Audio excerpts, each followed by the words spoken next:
Yes, willkommen zu einem weiteren Gebetsabend. So schön hast du eingeschaltet. Hallo da aus dem Studio. Hallo zusammen. Hallo zusammen. Genau, Ruben an der Gitarre. Hey, so schön bist du dabei. Schreib in den Chat kurz rein, von wo du heute zuschaust. Unbedingt. Ich möchte es wissen, weil wir möchten miteinander diese Stunde verbringen. Wir werden zusammen beten, wir werden hören von zwei wunderbaren Männern, wir werden austauschen. Ich werde hoffentlich viel von euch hören durch den Chat und können so in Kontakt sein. Heute, wir drehen das Rad. Was beten wir heute? Es geht nicht. Ressourcen, liebe Leute. Ressourcen. Ich wollte immer das mal schon machen. Ressourcen. Wir werden heute zu diesem Thema beten. Das geht nicht nur um Geld, sondern auch Zeit und Fähigkeiten.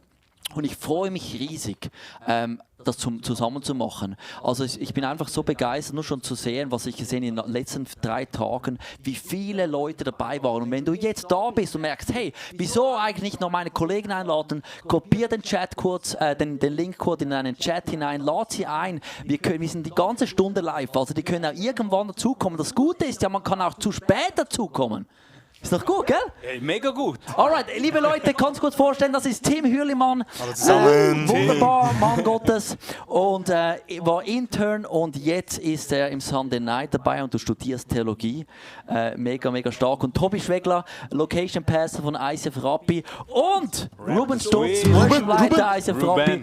Und hey, ich übergebe dir, Tobi. Hey, super. Hey, es ist wirklich eine Freude, heute Abend über die Ressourcen zu sprechen, weil wir stellen uns ja grundsätzlich die Frage, wie werden wir treue Verwalter? Wie machen wir etwas mit dem, was Gott uns anvertraut hat? Und grundsätzlich geht es ja um die Frage für uns, an dich und an mich, wie investierst du deine Zeit, dein Geld, deine Talente und deinen Besitz, damit Gottes Reich wachsen kann? Also, wir wollen etwas wachsen sehen, nämlich das Reich Gottes.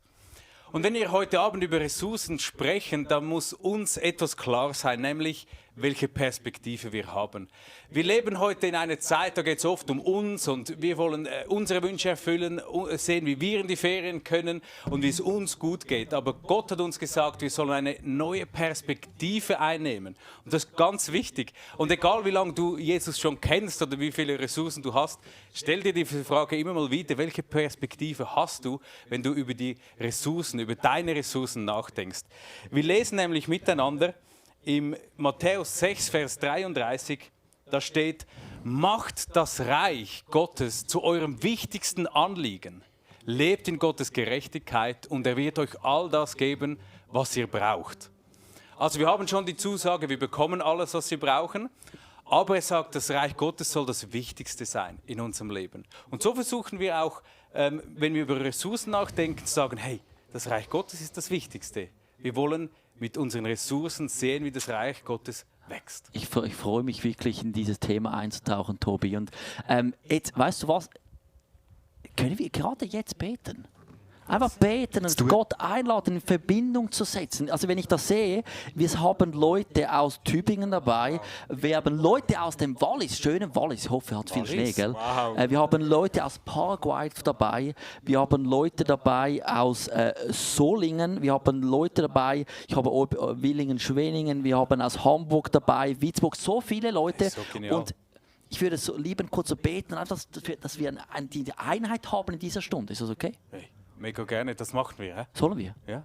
Also, Lass uns beten, ist ein yes. Gebetsabend. Oder? Yes, let's do it. Vater, ich danke dir, dass du jetzt mitten unter uns bist. Und auch wenn wir jetzt vielleicht distanzmäßig nicht zusammen sind, bist du trotzdem unser Bindeglied. Und ich lade dich ein, Heiliger Geist, jetzt in diese Räume zu kommen, wo auch immer Leute zuschauen.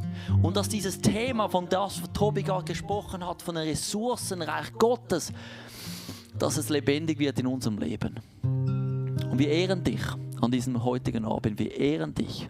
Und wir danken, dass du ein lebendiger Gott bist. Wenn wir heute beten, beten wir zu einem lebendigen Gott. Und wenn du im Chat bist, sag vielleicht Amen. Dass wir da so eine Diskussion haben. Amen. Wir glauben das, Gott. Wir sagen Amen.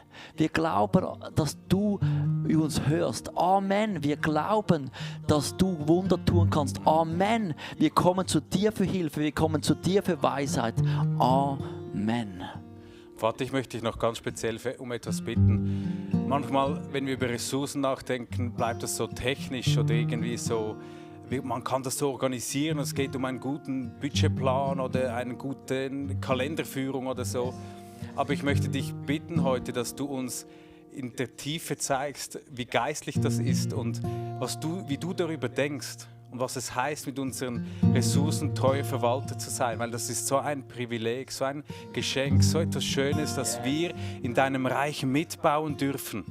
Und dass du uns da die geistlichen Augen öffnest für dieses Thema.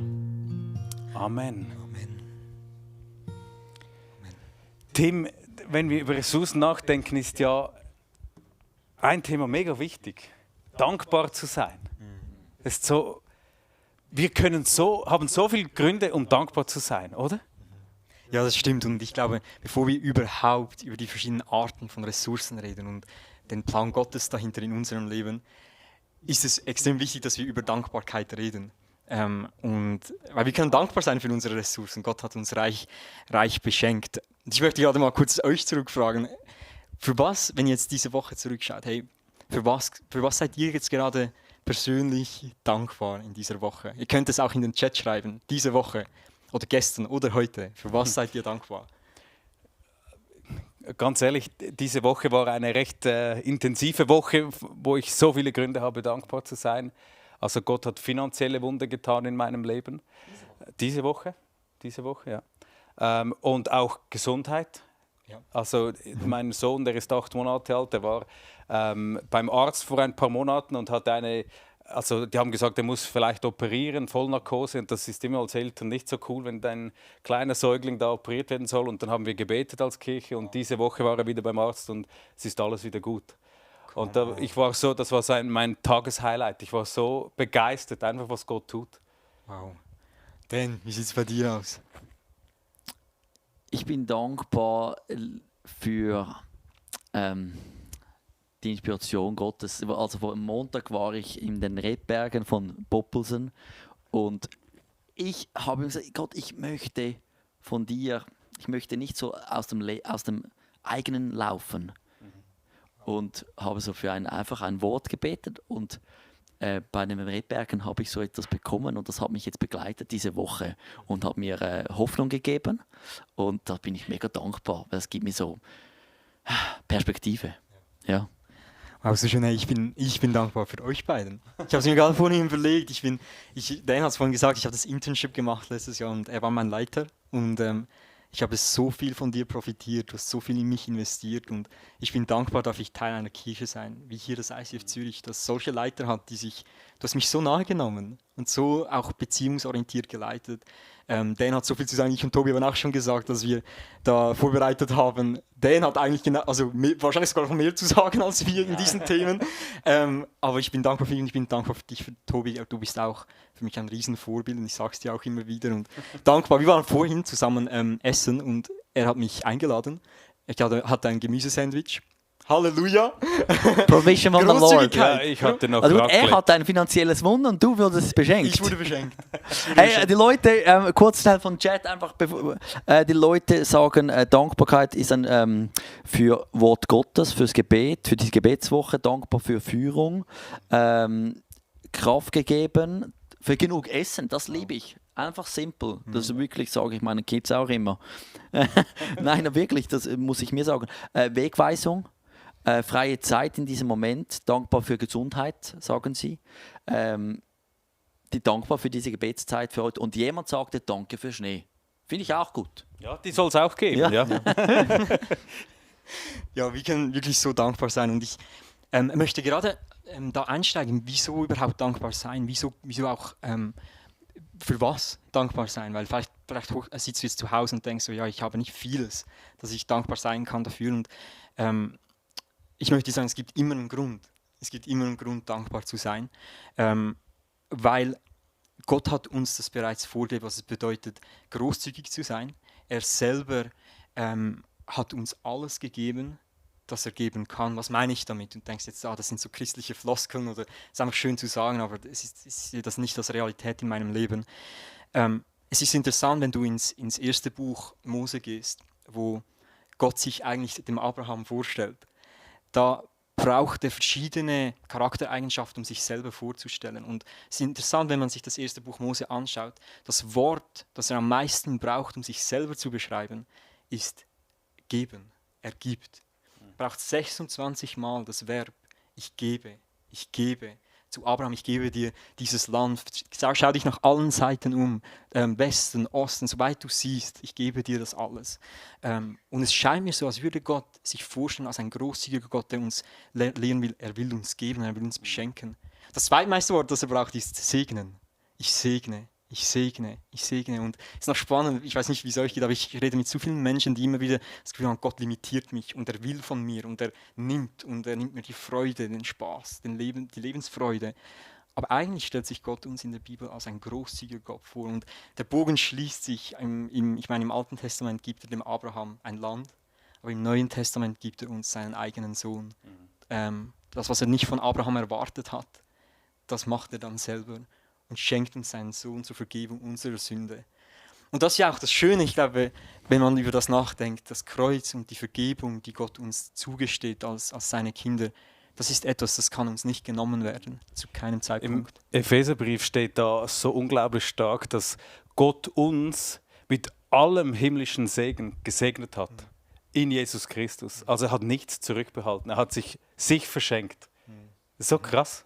Ja, sich selber.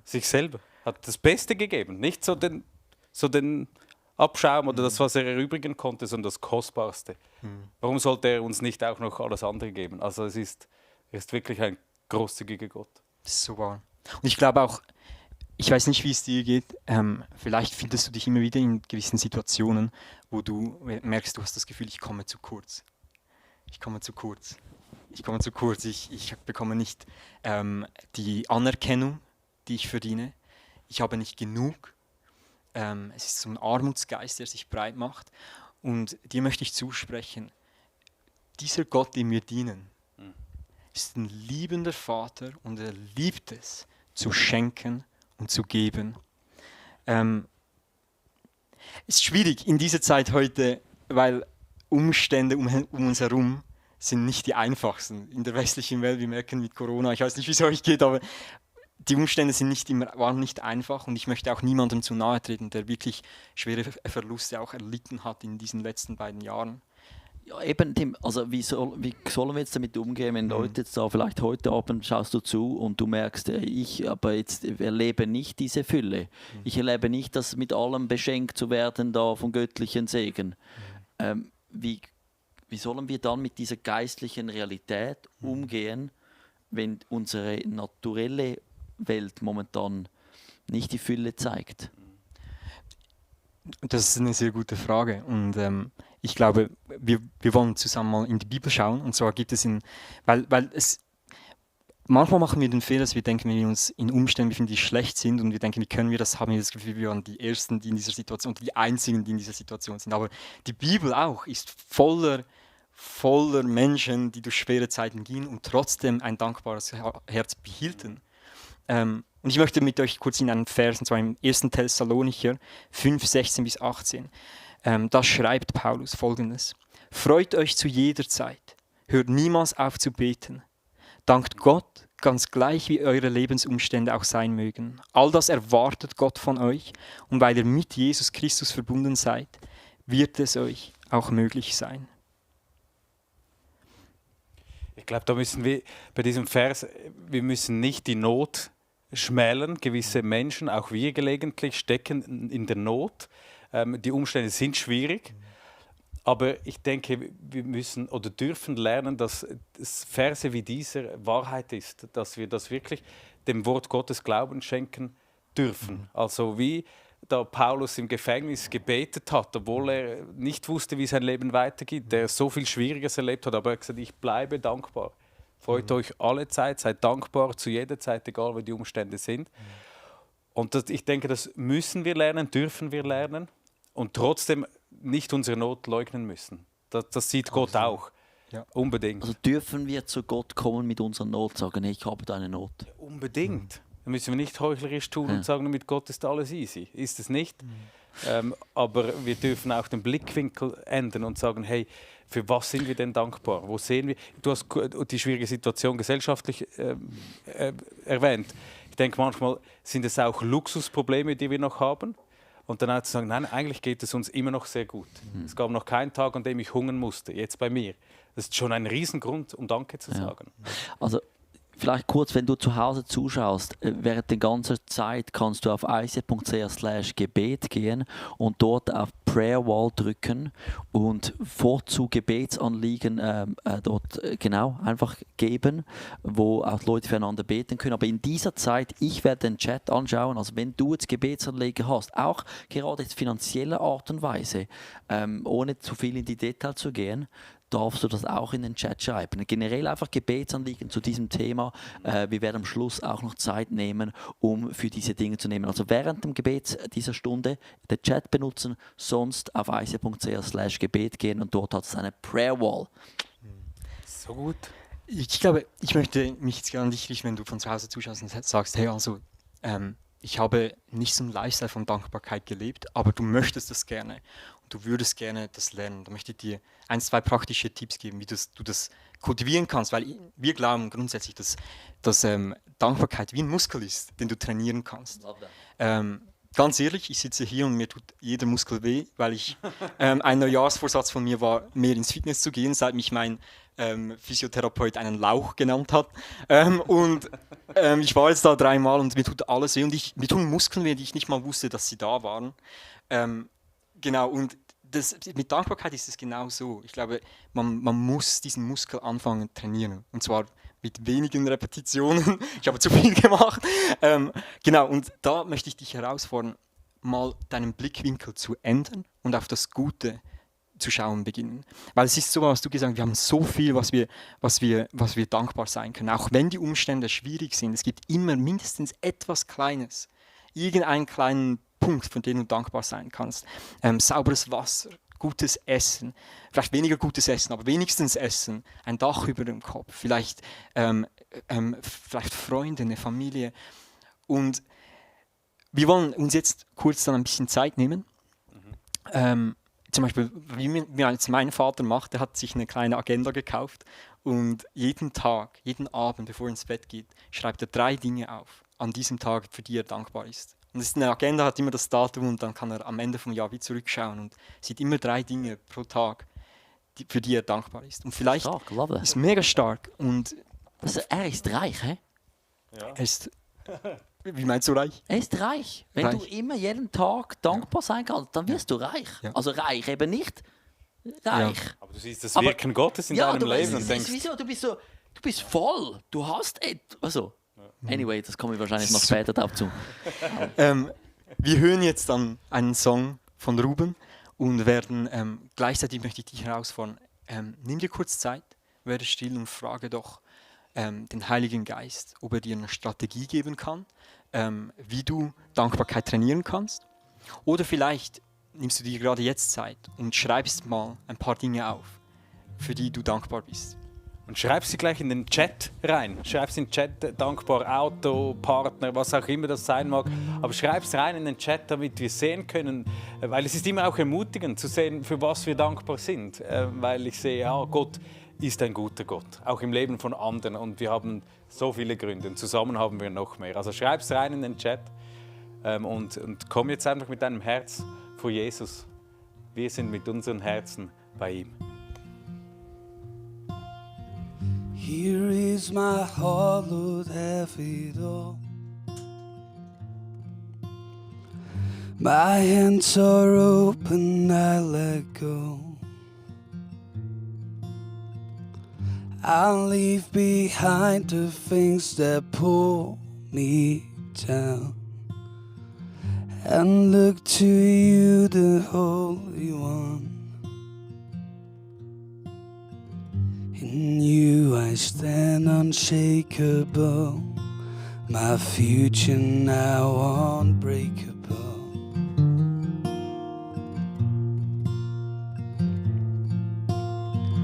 So come what may, I choose to stay in your love that won't fade away. Jesus, come and have your way.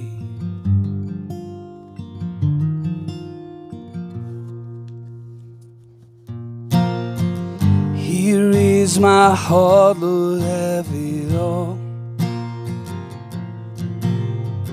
My hands are open, I let go. I'll leave behind the things that pull me down and look to you, the Holy One. In you I stand unshakable, my future now unbreakable.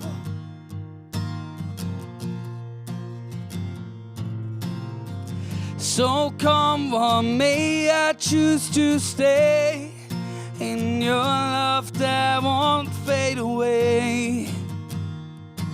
Jesus, come and have your way.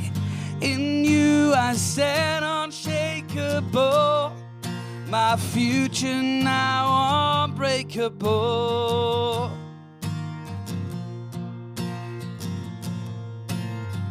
So come what may, I choose to stay in your love that won't fade away.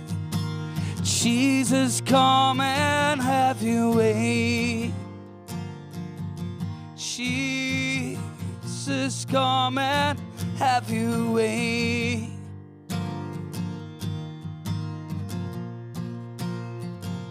Cause you are holy, you are holy, you are holy, our God. Yes, you are holy, you are holy, you are holy, our God. Du bist heilig, du bist heilig, du bist heilig, mein Gott. Ja, du bist heilig, du bist heilig, du bist heilig, mein Gott. Oh.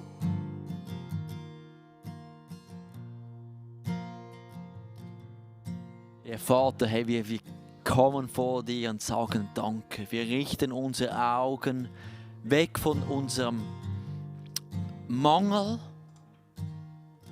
auf das, was wir haben. Wir sind mit nichts gekommen. Mit nichts. Alles, was wir haben, auch das Wenige, kommt von dir. Und Gott, wir danken dir hier für eine friedliche Urlaubswoche. Wir danken dir, Vater, für Familie. Wir danken dir, Jesus, dass wir da für klare Stimme, yes. Wir danken dir wirklich für Wasser, Brot, Frieden im Land. Danke, Jesus. Für die Familie. Wir danken für unsere Enkel. Danke dir für gute Gedanken. Danke für den Enkel Nathanael. Wir danken dir für deine Liebe. Wir danken dir für die Gesundheit und deine Treue. Wir danken dir für unsere Small Group. Für unsere Ehepartner. Shout out. Come on. Come on. Für unser Zuhause. Meine Kinder. Der Job und die Familie. Gott ist so gut, wenn man diesen Blick einnimmt. Und ich wünsche mir, dass wir lernen, ein dankbares Herz zu kultivieren. Egal wie die Umstände sind. Die Umstände nicht leugnen müssen und trotzdem dankbar zu sein. Hey, wenn wir über Ressourcen sprechen, Dankbarkeit ist so entscheidend, aber es kann ja auch sehr konkret werden. Und wir fangen mal an, über die Finanzen zu sprechen. Finanzen. Da wird so vieles messbar, Talk about spürbar. Das ist spannend. Und wir wollen vor allem darüber reden, angenehme Finanzen zu haben im Leben, oder? Es kann mega ein schwieriges Thema sein oder auch angenehm werden. Und grundsätzlich ist es so, Geld triggert ziemlich viel. Also wir in der Schweiz haben oft Mühe, über Geld zu sprechen, wie viel verdienst du, und dann wird man gerade ein bisschen verklemmt oder so. Aber grundsätzlich ist ja Geld wertneutral. Es ist ja einfach mal ein Mittel zum Zweck, mit dem man etwas tun kann. Manchmal denke ich mir auch, ja, es ist ja eigentlich ein bisschen Metall, ein bisschen Papier. Ist irgendwie komisch auch, das Geld, aber es ist da, um gebraucht zu werden und also man es einsetzt. Und unser Umgang mit dem Geld zeigt auch viel von unserem Herz. Das ist noch spannend, finde ich. Ich war diesen Sonntag auf dem Nachhauseweg von der Kirche, und meine Tochter, sie ist 5 Jahre alt, hat einen Zweifränkler gefunden in der Kirche. Keine Ahnung, woher der war. Aber ich habe gesagt, ich habe einen Schatz gefunden. Und da ist mir natürlich eine Bibelstelle in den Sinn gekommen, oder? Und die lesen wir jetzt miteinander. Das ist eine wunderbare Bibelstelle aus Matthäus 6. Da steht: Denn wo dein Reichtum ist, ist auch dein Herz. Und da habe ich mit meiner Tochter darüber gesprochen, hey, was ist denn ein wahrer Schatz und wo sollen wir unsere Schätze haben? Weil ich glaube, mit diesem Vers dürfen wir auch überlegen, hey, wir können auch leiten, wo unser Herz ist. Also wenn wir bewusst investieren oder wo wir unser Geld hingeben, da folgt unser Herz. Und Jesus sagt dann, hey, ihr sollt euch Schätze im Himmel ansammeln. Das heißt, wir können uns entscheiden, auch mit unseren Finanzen, am Königreich Gottes mitzubauen. Und unser Herz wird dann auch da sein. Weil dort, wo wir investieren, dort, vielleicht merken wir das schon ganz weltlich gedacht, du kaufst Aktien von irgendeiner Firma und merkst, plötzlich interessiert dich diese Firma viel mehr. Und du verfolgst das und machst dir Gedanken. Und wenn du auf das himmlische Konto einzahlst, dann interessiert dich plötzlich der Himmel und das Königreich Gottes. Und so können wir, glaube ich, unser Herz leiten. Und es ist noch schön, das finde ich ermutigend, weil manchmal braucht es einen mutigen Schritt, etwas zu tun, und das Herz und auch die Gefühle folgen dann. Also das, glaube ich, ist ganz, ganz wichtig, und das hat auch immer damit zu tun, was ist die Vision von unserem Leben, eben wieder diese Perspektive zu haben. Und ich glaube auch, dass wir da Gottes Zusage nehmen dürfen, hey, wenn wir sein Reich an erste Stelle setzen, dann wird er uns ja auch versorgen, auch finanziell. Das heißt nicht unbedingt Wohlstand im weltlichen Sinn und Reichtum so, das kann es auch mal heißen, aber er versorgt uns mit dem, was wir brauchen. Und ich ermutige dich einfach, dich darauf einzulassen, dieses Vertrauen diesem Gott zu schenken, sagen, hey, ich glaube, du versorgst mich. Aus der größten Münze der Schweizer Währung, vom Schweizer Franken steht, Gott versorgt. Und das sage ich meinen Kindern auch immer, wenn wir einen 5 Lieber reinwerfen ins Kessel, dann sage ich immer, was steht drauf? Gott versorgt. Vergiss das nie. Und vielleicht bist du heute da und sagst, das klingt alles nett, aber meine Finanzen sind alles andere als angenehm. Dann streck dich nach Gott aus, frag ihn, und vielleicht gibt es auch praktische Schritte, die du tun kannst. So, zum Beispiel ein Budget zu erstellen. Und im Buch hat es eine ganz einfache Budgetvorlage. Du kannst einen QR-Code scannen und eine Budgetvorlage ausfüllen. Das kann mega hilfreich sein für eine gewisse Zeit oder auch für länger. Dann mach das. Sprich mit Leuten darüber, die vielleicht ein bisschen mehr schon Erfahrung gemacht haben als du. Also da gibt es auch von unserer Verantwortung her viele Möglichkeiten, um angenehmere Finanzen zu bekommen. Also im Buch findest du den QR-Code. Und ich glaube auch, dass wir den Umgang auch lernen können. Also wenn wir über Großzügigkeit zum Beispiel reden, wir haben gesagt, Gott ist großzügig, verschenkt sich. Großzügigkeit, glaube ich, ist ein Wert von Gott, von seinem Königreich. Dann können wir das auch lernen. Vielleicht eine Frage mal an euch. Wie seid ihr aufgewachsen? Weil unsere Prägung spielt ja auch immer eine Rolle, wie wir mit Geld umgehen. Was würdet ihr sagen? Eher sparsam, geizig, eher so am Limit mit dem Geld oder im Wohlstand, im Überfluss, da wurde geklotzt? Oder wie seid ihr aufgewachsen? Was ist eure Prägung? Also ich bin aufgewachsen, nicht geklotzt, aber irgendwie immer das Gefühl, wir hatten genug. Ich hatte immer das Gefühl, ich habe genug bis jetzt, und da bin ich mega dankbar, weil ich merke, es ist ja gar nicht selbstverständlich. Meine Eltern waren auch Vollzeitmissionare, aber wir hatten immer genug. Ja. So, es war nie so ein Thema. Hast nicht so das Gefühl, ihr Nein, seid im Mangel aufgewachsen? Nein, nicht im Mangel, aber auch nicht Überfluss, aber so irgendwie so einfach genug. Ja, noch gut. Ich glaube, bei mir ist es mega ähnlich. Ich hatte nie das Gefühl, ich komme zu kurz oder das reicht nicht oder wir haben kein Essen mehr am Ende vom Monat. Also nie in dieser konstanten Angst oder Geld war bei uns auch nicht so ein Thema. Meine Eltern sagen jetzt immer, ja, wir haben einfach nichts, das wir dann euch verehren, weil dafür gute Momente. Meine Eltern waren sehr großzügig und meine Familie ist grundsätzlich sehr großzügig in Worten und in ihrer Zeit. Und zu dem kommen wir später noch. Aber ja, wie bist du aufgewachsen? Ja, mega ähnlich, glaube ich. Es gab eine Phase, da kamen wir jeden Monat so eben heraus, aber wir Kinder haben das nie gemerkt. Das ist immer nur gut. Das haben die Eltern wahnsinnig gut gemacht. Und dann hieß es mal, wir gehen ins Kino oder zu McDonald's und dann war Highlight. Oder? Also ich habe auch nicht das Gefühl, Mangel gehabt zu haben, überhaupt nicht.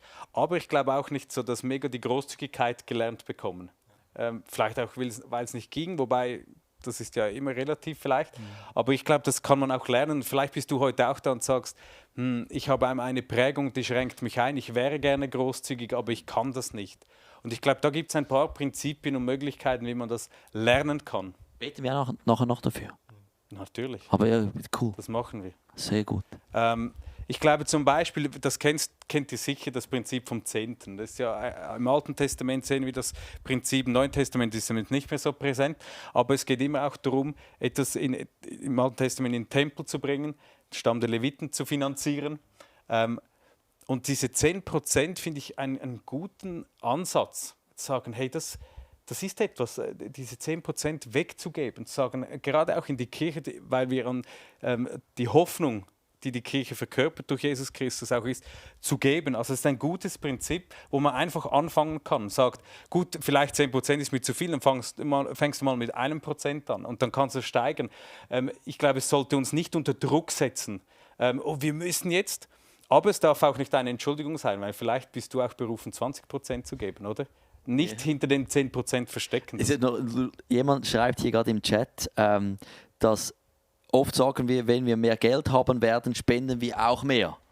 Jesus hat die Witwe als Beispiel genommen, die nichts gehabt hat und alles abgegeben hat. So schön. Mega schön. Mega cool. Und ich habe mal mit jemandem geredet, der hat gesagt, wenn ich jetzt 10% geben müsste, wäre das 100.000, also so ungefähr ein Ferrari. Und das ist doch nicht so einfach, Nein, wenn du mehr hast, auch 100.000 ne? zu geben. Also das ist ja schon, also man muss immer auch im Kleinen lernen. Also der Zehnt ist eine Möglichkeit, einen Dauerauftrag zu erfassen, wie auch immer, aber das ist eine Möglichkeit. Da gibt es natürlich auch mehr, dass man sagt, hey, ich möchte ein Opfer bringen. Ruben hat das mal so gut gesagt, ja manchmal ist ja der Zehnte noch gar kein Opfer oder noch gar nicht Großzügigkeit. Großzügigkeit ist, genau, es schmerzt noch nicht. Vielleicht ist es mehr, auch mal Großzügigkeit zu leben, wo es auch mal schmerzt. Sagt, hey, jetzt gebe ich das Geld weg. Jetzt verschenke ich mein Auto. Jetzt mache ich dies oder das, weil es Gott mir gesagt hat, ein Opfer zu bringen. Das ist auch immer noch cool. Vor allem, wenn man weiß, hey, Gott hat es mir gesagt, dann versuche ich es zu tun. Das auch zu lernen. Jemand fragt gerade, ich wäre gerne großzügig, aber ich mache dann oft das Falsche.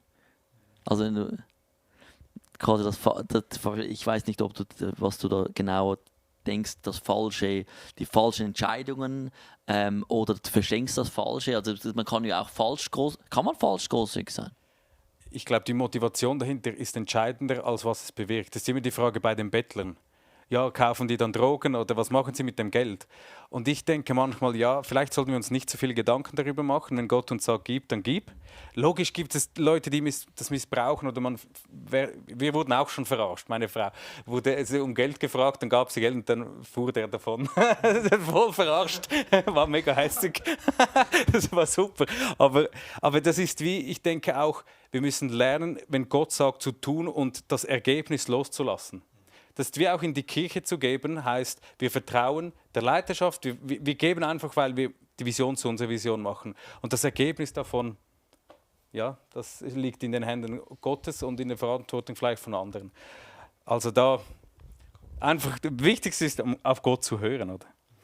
Ich möchte einen Bibelvers vorlesen aus Sprüche 3, Vers 9. Das ist ein spannender Vers, ein schöner Vers. Dort steht, ehre den Herrn mit deinem Besitz und schenke ihm das Beste, was dein Land hervorbringt. Dann werden sich deine Scheunen mit Korn füllen und deine Fässer von Wein überfließen. Also siehst auch hier wieder, wenn du gibst, Gott schaut für den Rest, es wird gut gehen, aber er sagt, gib das Beste. Ich bin ein Typ an einer Hochzeit, einem Fest, wenn es heißt, das Buffet ist eröffnet, bin ich immer einer der Ersten. Come on. Ich habe nicht so eine falsche Bescheidenheit, dass ich sage, oh nein, wer geht jetzt und das darf man nicht und es sieht alles noch so schön aus. Das ist ja genau das, was ich liebe. Es ist noch die ganze Auswahl da und es sieht alles noch schön aus und da bediene ich mich gerne. Und jetzt, bei Gott denke ich manchmal auch, wenn wir die Haltung haben, das Beste zu geben, dann geben wir ihm das frische, neue Buffet. Dann geben wir ihm das Beste, sagen, hey, der Dauerauftrag, was ich in Gottes Reich investieren möchte, ist der Erste, der rausgeht. Die Miete und all das Zeugs nachher, das kann später kommen. Aber es ist eine Herzenshaltung, kann der gleiche Betrag sein, aber es ist ein Herz, sagt Gott, ich möchte das Beste geben, weil ich glaube, ich gebe dir nicht einfach von dem, was noch übrig bleibt, wenn es genügt, sondern ich glaube, es genügt sowieso, weil du mich versorgst. Ich möchte dich ehren mit dem Anfang. Also das ist auch etwas, was wir so ein Prinzip in unserem Leben lernen können. Oder natürlich dann wirst du so auch, lebst du eine extra Großzügigkeit, du lernst wirklich zu verschenken, vielleicht hast du immer mal ein paar Nötchen im Hemd und wenn du hörst, da und Dan musst du was schenken, dann schenkst du dem Dan was. Das ist auch eine Möglichkeit, so extra Großzügigkeit zu leben. Aber ich glaube, und das zeigt auch die Frage von vorhin, dass es nicht immer so einfach ist, oder? Wir drei tun uns wahrscheinlich auch schwer, Ruben wahrscheinlich auch da. Aber wir können Gott auch sagen, wir möchten das lernen. Wir können einfach sagen, wir möchten das lernen. Nimm uns mit, weil Gott ist der die Herzen verändern kann. Prägungen erneuern kann und neue Werte setzen. Und wir möchten jetzt wieder einen Worship-Song zusammen singen und du darfst in den Chat deinen Namen reinschreiben, wenn du heute Abend sagst, ich möchte Großzügigkeit lernen. So ein Altar Call Style. Altar Call Style. So ja. wie nach vorne kommen, Ich Hände möchte, hoch. Ja, Hände hoch. I love Wie im that. Wilden Westen, Hände hoch. Nein, aber, weißt du was, Tobi? Meine Hand ist dann oben, weil ich möchte das wirklich. Genau. Schon Und dann lange. auch sagen, hey Gott, gib uns auch Möglichkeiten, Großzügigkeit zu leben. Schreibt eure Namen in den Chat rein. Darf ich da noch kurz was anfügen? Weil ich glaube, viele von uns haben dann manchmal das Gefühl, ich kann doch Gott nicht nach etwas fragen oder mit diesen Anliegen zu ihm kommen. Aber es ist im Fall nicht falsch, Gott zu fragen, segne mich. Segne mich, so dass ich großzügig sein kann. Weil Gott liebt es zu segnen, damit du ein Segen kannst sein für andere. Wäre cool, wenn du nachher für die Leute noch Ich möchte nachher für euch könntest beten. für das. Ja. Genau. A love so strong, it tears down walls, but lifts me up whenever I fall. A grace so firm, it shields my heart, and there is shelter where you are. I've come to taste the beauty of it all, and I am overwhelmed by the power of your love. This is my Jesus, this is my Savior. There's no one like him now or ever. Wide-eyed, I'm filled with wonder. I linger in his love forever. A blazing fire burning up my pride, illuminating me the way to life. A voice that makes the mountain shake, a whisper stirring up my faith. I've come to taste the beauty of it all, and I am overwhelmed by the power of your love. This is my Jesus, this is my Savior. There's no one like him now or ever. Wide-eyed, I'm filled with me fonder. I'll linger in His love forever. You are my closest friend, my beginning and my end. My heart is set on you. Throughout the test of time, you have never left my side. Yes, I belong to you. Ja, und Jesus, wir strecken uns heute Abend aus. Und wir kommen mit dieser Bitte vor dich. Segne uns, o Herr, somit dass wir ein Segen werden können für unser Umfeld. Nicht zu unserer eigenen Bereicherung, aber zur Bereicherung von anderen. Wir beten dich an. Wir wissen, dass du gnädig und liebend und schenkend bist. Und dass du uns segnen willst. Lass uns zum Segen werden für andere. Durch den Segen, den du uns gibst. Amen. Vater, wir danken dir jetzt auch für alle, die heute Abend gesagt haben, hey, ich möchte dabei sein. Die Jacqueline, der Michael, der Dan, die Susanne, Bettina und Jürg, Marc, Manuela, Andrea, Chrissy, Mario, Marlies, Andreas, yes, Rahel Nisius aus dem Haus für Frappeswil, Firewolf, Simone. Da hat so viele Leute, die das reingeschrieben haben. Du siehst unser Herz, du siehst, dass wir diesen Wunsch haben, in diese Großzügigkeit reinzuwachsen, weil wir wissen, du gibst genug, du versorgst uns und du bist großzügig, so wollen auch wir großzügig sein. Mögst du uns allen das lehren. Amen. Hey, so kostbar, zu Gott beten zu dürfen, und kostbar ist auch Geld, was man damit machen kann, aber auch Zeit, Tim. Zeit ist auch kostbar. Man sagt, das ist etwas vom Kostbarsten, das es gibt, oder? Ja, ich würde sogar sagen, es ist kostbarer als Geld, weil im Vergleich zum Geld ist bei der Zeit, wenn du es mal gebraucht hast, kannst du es nie mehr zurückgewinnen. Weil die Zeit, die du verbraucht hast, die ist vorbei.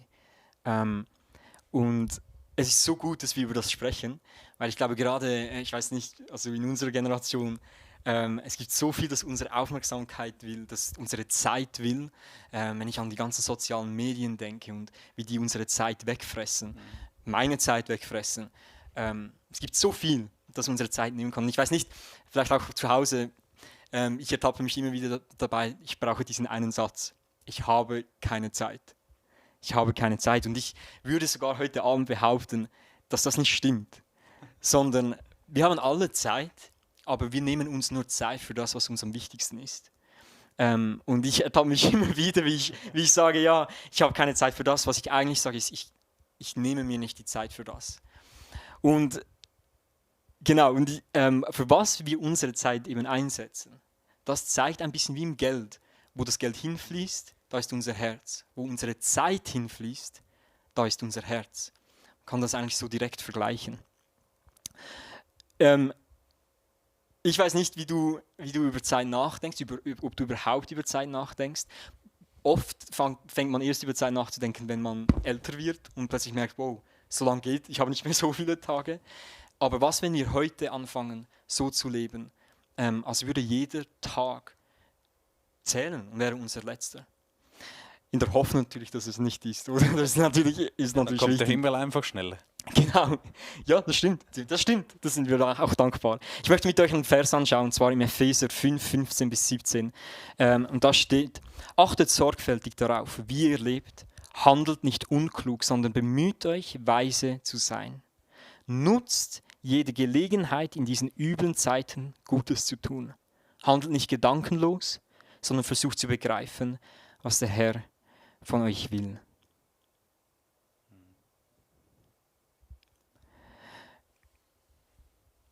Wenn ich über das nachdenke, ich weiß nicht, wie es euch geht, aber ich merke, wie viel meiner Zeit ich einfach gedankenlos verbringe und nicht mehr bewusst bin, wie viel Zeit ich eigentlich habe, sondern einfach gerade das mache, was vor mir liegt, aber nicht mir überlege und weise bin, wie stelle ich das mit meiner Zeit an. Ich kann mir vorstellen, ihr habt beide Familien, dass es da dann nochmal, dass man da noch ein bisschen weiser wird, weil man muss besser einteilen. Was denkt ihr? Wie ist das für euch mit der Zeit? Wie teilt ihr euch das ein? Gerade jetzt in Bezug auch auf Gottes Reich. Wie? Jemand sagt, man kann auch von der Zeit den Zehnten geben. Gefällt mir noch den Gedanken. Das ist ein schöner Ja, Gedanke. also ich finde es ja einfach interessant, dass ja, das, was Tim, was du sagst, auch in Bezug eben Leben wie nie zuvor, alles, was wir säen, ob es Zeit oder Geld ist, wir ernten auch etwas davon. Also dort, wo wir es hinsäen, die Zeit oder das Geld, das ernten wir auch davon. Und ich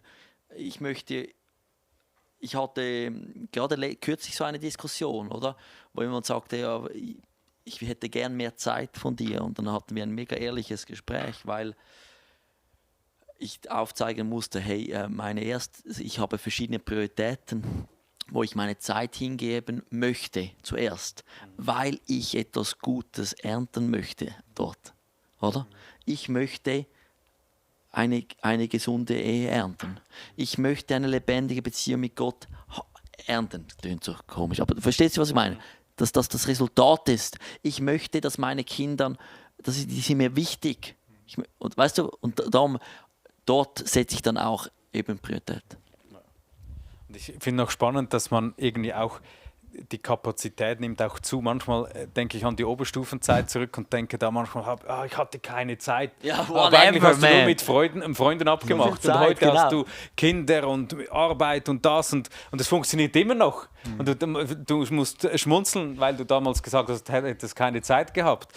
Aber ich glaube einfach, oder mein Wunsch ist, dass ich lerne, alles aus der Perspektive zu sehen, ich möchte Reich Gottes bauen und Teil davon sein. Das soll mein Genuss mit einschließen, das soll meine Erholung mit einschließen, das soll meine Familie. Familie ist Königreich.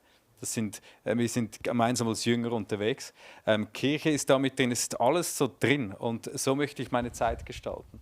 Ohne so einen Krampf haben zu müssen, alles zu minüteln und zu sagen, darf ich jetzt da etwas schauen oder da mal etwas Sinnloses machen oder einem Hobby nachgehen.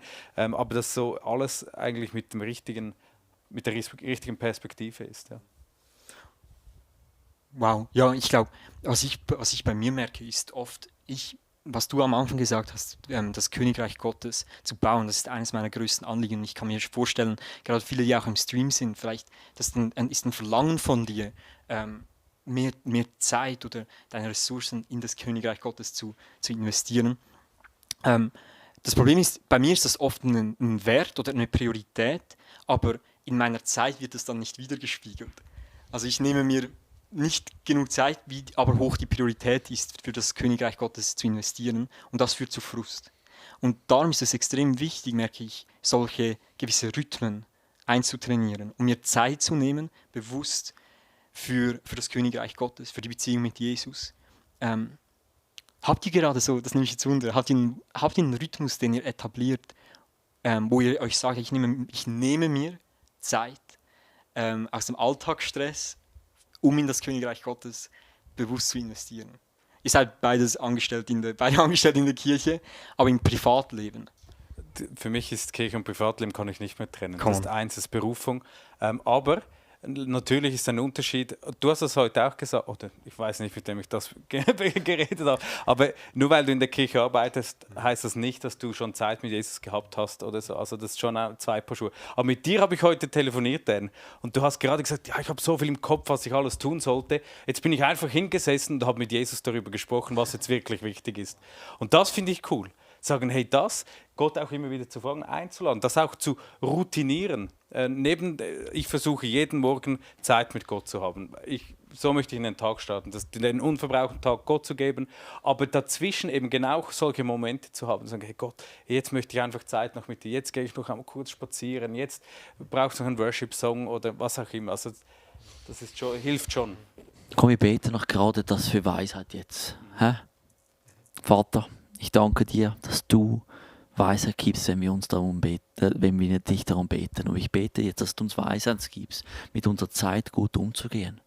Ich bete wirklich, dass du uns hilfst, da zu sehen, was sind Zeitfresser, wie einige Leute schreiben, wo investiere ich habe ich die falschen Prioritäten und werde das Falsche ernten. Wecke uns auf, wenn das noch notwendig ist. Vater, ich bete, dass wir Menschen sind, die die Zeit ausnutzen, gut investieren, weise sind. Vater, wir beten für Weisheit. Überall ruft alles für meine Aufmerksamkeit. Hilf uns. Amen. Wenn dich dieses Thema der Zeit anspricht, möchte ich dir ermutigen, auch gerade in den nächsten Tagen, schaffe dir einen täglichen, einen wöchentlichen, einen monatlichen und einen jährlichen Rhythmus, um deine Lebenszeit bewusst zu gestalten. Nimm die Zeit nicht für selbstverständlich, sondern überlege dir bewusst, wie viel Zeit pro Tag, wie viel Zeit pro Woche, wie viel Zeit pro Monat brauchst du für deine Beziehung mit Jesus, brauchst du, um zur Ruhe zu kommen, und etabliere Rhythmen, die dir helfen, Gewohnheiten anzutrainieren, die deine Beziehung mit Jesus auch auf ein nächstes Level heben können. Zeit ist wichtig, darum gehen wir zum nächsten Kapitel. Jetzt müssen wir aber in etwa 5 Minuten werden wir für die Gebetsanliege beten, gell?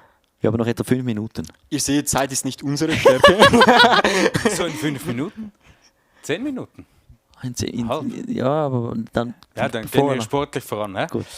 Also, Fähigkeiten. Wir sind so wundervoll geschaffen. Wir lesen miteinander Psalm 139, Vers 14. Da steht: Ich danke dir, dass du mich so herrlich und ausgezeichnet gemacht hast. Wunderbar sind deine Werke, das weiß ich wohl. Wenn du es noch nicht gewusst hast, dann habe ich es dir jetzt gesagt. Wir wollen das wissen. Gott hat uns wunderbar gemacht, mega unterschiedlich, einzigartig. Das ist krass. Also das ist wirklich, ihr habt fast die gleiche Mütze an, aber sonst die gleiche Brille. Uns ist nicht kalt. Die Leute fragen sich, ist es uns kalt? Nein, es ist sau heiß. Es ist sau heiß hier. Aber Hauptsache Mütze an. Aber wir sind so unterschiedlich gemacht. Aber ich denke, was machen wir mit unseren Fähigkeiten? Ich habe vor kurzem so einen Clip gesehen von einer mega bekannten Sängerin und da habe ich gedacht, die singt schon wahnsinnig gut, oder? Aber die hat sich wahrscheinlich nicht auf ihren Fähigkeiten einfach ausgeruht. Die hat harte Arbeit da reingesteckt, um da zu sein, wo sie jetzt ist. Und ich glaube, wir alle sind auch berufen, zuerst mal befähigt von Gott und dann auch berufen, diese Fähigkeiten einzusetzen. Auch zu wachsen, hart zu arbeiten, fleißig zu sein. Und ich glaube, auch dann kommen wir über das Mittelmaß hinaus. Wir können uns schon auf unseren Fähigkeiten ausruhen. Ruben zum Beispiel kann schon sagen, ja gut, ich habe einfach eine tolle Stimme und das genügt jetzt. Oder er kann daran arbeiten und sich weiterentwickeln. Und ich wünsche mir, dass mit diesen Fähigkeiten, die Gott uns gegeben hat, dass wir den größtmöglichen Unterschied in der Welt machen können. Dass das Reich Gottes am meisten floriert, weil ich versucht habe, das hineinzugeben. Und in der Bibel lesen wir immer wieder, dass die Gaben, die der Geist uns zugeteilt hat, die Geistesgaben, aber auch ganz, ich glaube auch praktische Dinge, die sind da, um einander zu dienen. Es geht immer darum, einander zu dienen, der Gemeinde zu dienen, einander zu dienen. Und dass wir diese Perspektive haben und sagen, okay, was hat Gott mir gegeben, wie kann ich mich darin entwickeln und wie kann ich ein Segen sein für andere. Also wir haben Leute in der Kirche wie Ruben, der singt, hat eine wundervolle Stimme. Wir haben Leute in der Kirche, die machen eine so krasse Deko. Wir haben Geschäftsleute in der Kirche, die führen ein eigenes Geschäft, die haben so Technikverrückte, die richtige Nerds sind. Also das ist so vielfältig, dieses Spektrum von Fähigkeiten. Und das Krasse ist, was ich beobachte, ist Leute, die etwas Fähigkeit reingeben, wachsen in der Fähigkeit und dann oft wird das zu ihrer Ressource. Also auch dann vielleicht sogar finanziell. Also das finde ich so krass. Und Leute, die das kleine Fähigkeit nicht gut einsetzen, da wird auch nicht mehr daraus. Also das Leben wie nie zuvor passiert dann da eben nicht. Ja, schon krass. Ja. Wow. Und mich würde es mega Wunder nehmen für dich zu Hause. Weißt du, wenn du jetzt mal dein Leben anschaust, was sind deine Fähigkeiten, die Gott dir gegeben hat? Schreib es in den Zu Chat. was bist du berufen? Schreib es in den Chat. Wir gehen in einen nächsten Worship-Song, wo du das reinschreiben kannst. Und wir werden sehen, in diesem Chat sind so viele Begabungen drin. Und hab keine falsche Demut und sag, nein, ich möchte nichts reinschreiben, sondern Gott hat dich auch befähigt. Ja. Vielleicht ist es ein bisschen unscheinbar, aber es ist genauso wichtig und wertvoll. Also schreib es rein. Wir alle haben Fähigkeiten von Gott bekommen und wir dürfen sie zu seiner Ehre einsetzen.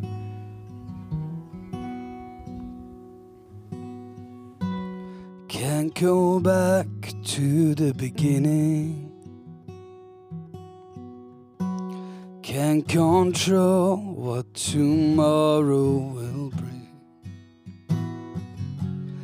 But I know here in the middle is the place where you promised to be.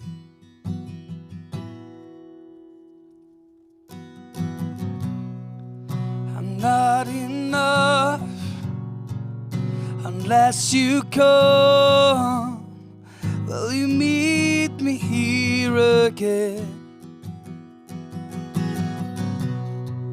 'Cause all I want is all you are.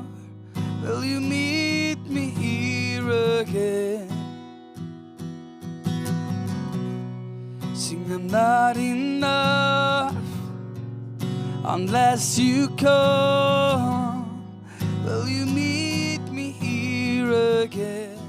Oh, 'cause all I want is all you are. Will you meet me here again?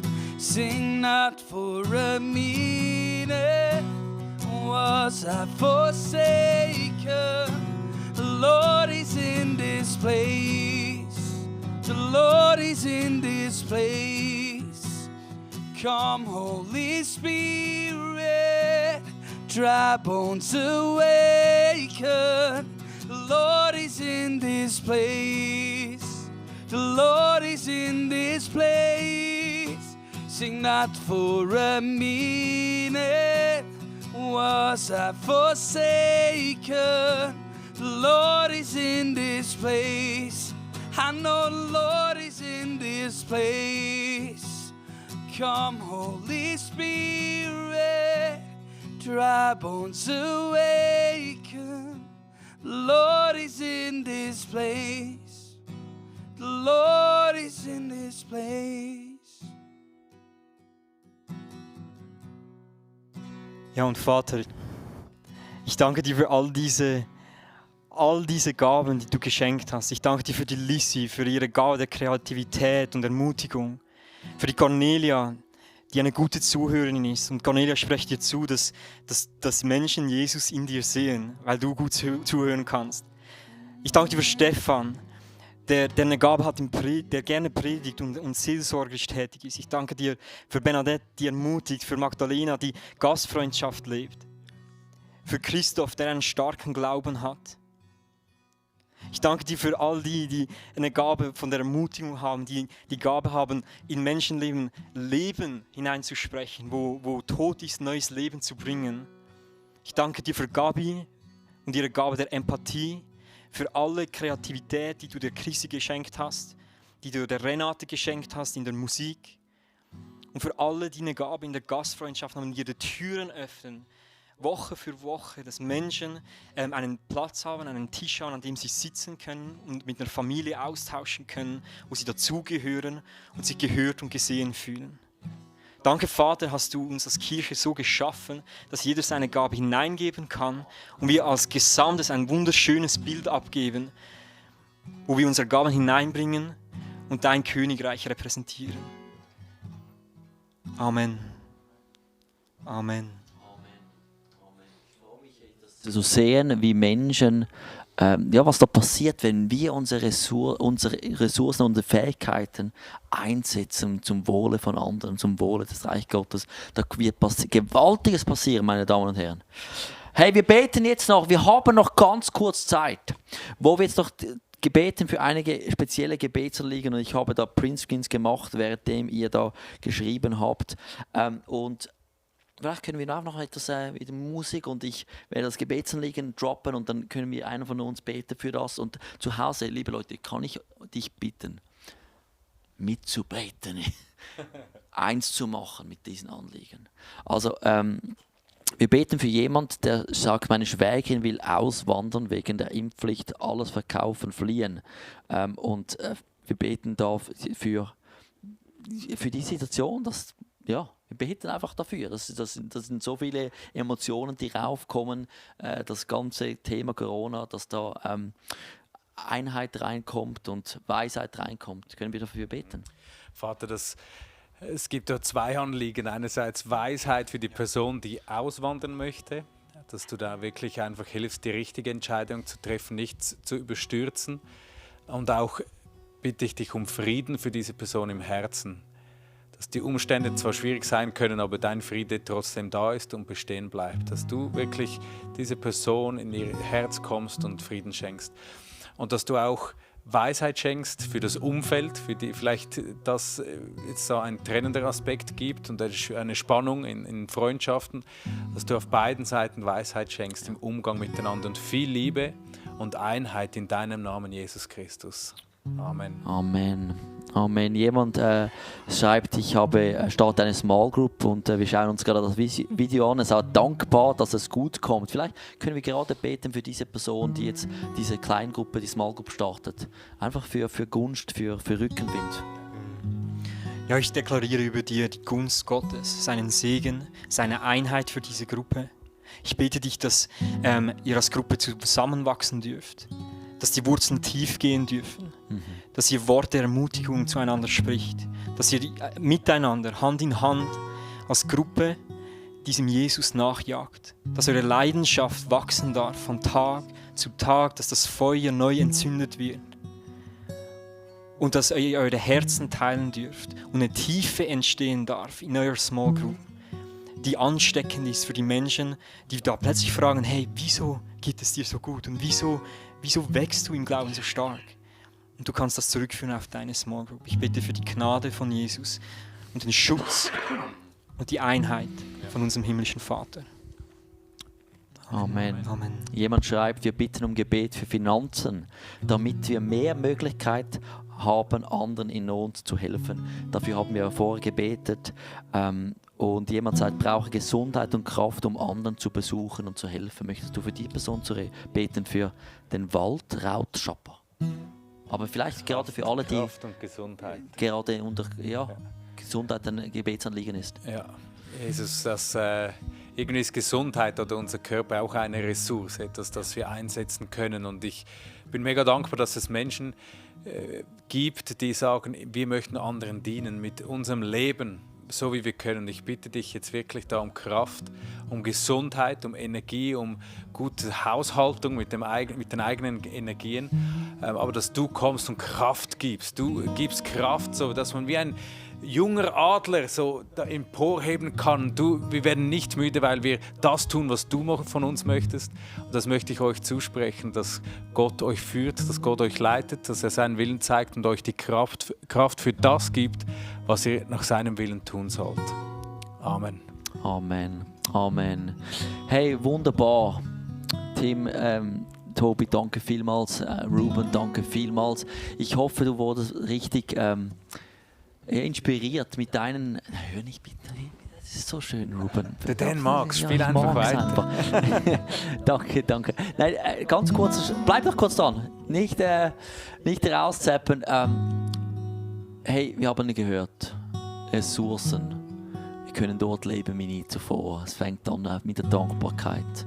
Es geht weiter dort, dass wir anfangen, das Geld, das Gott uns gegeben hat, als guter Verwalter zu benutzen, großzügig sein, Reich Gottes zu bauen, dort das zu ernten, was wir säen, und auch bei der Zeit und bei den Fähigkeiten und sehen, wie Gott das braucht, damit unser Leben aufblühen kann, indem wir das Leben nicht behalten für uns, sondern wir geben es weiter. Und dann macht Gott mehr daraus. Ich hoffe, du wurdest ermutigt und gestärkt. Die Gebetszeit bleibt. Wir werden morgen Abend weiterfahren mit dem letzten Abschnitt vom Rat, das Thema Arbeit. Ich hoffe, du bist dann wieder dabei, wenn wir da wieder einschalten um halb 8, genau. Bis dann haben wir weiterhin das Gebet, die Gebetswall active. Also unbedingt geh dort drauf, wenn du liebst zu beten. Es gibt Leute, die haben eine Begabung zum Beten. Das gibt es wirklich. Also alle wichtig, aber es gibt Leute, die haben spezielle Begabung und ich lade dich einfach ein, dort auch drauf zu gehen, auf die Prayer Wall und einfach für die Leute zu beten. Lass uns als Kirche zusammenstehen in dieser Zeit. Füreinander beten, Gebet bewirkt Wunder. Und das ist unsere Motivation, wieso wir diese Gebetswoche da machen. Hey, Tobi, möchtest du noch abschließen, indem du einfach jeder segnest, der da dabei ist? Das wäre mega schön.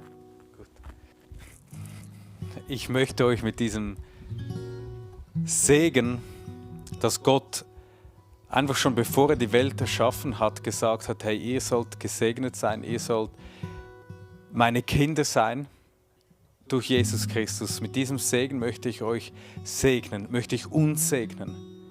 Das ist eine unfassbare, unglaublich große Zusage von einem Gott, der uns liebt und der alles gegeben hat.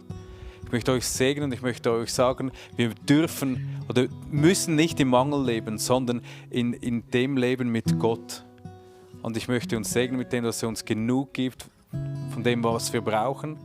Und wir dürfen und können ein Segen sein für andere Menschen, für diese Welt. Und durch uns kann auch die Hoffnung in die Welt reinkommen, weil Jesus in uns wohnt.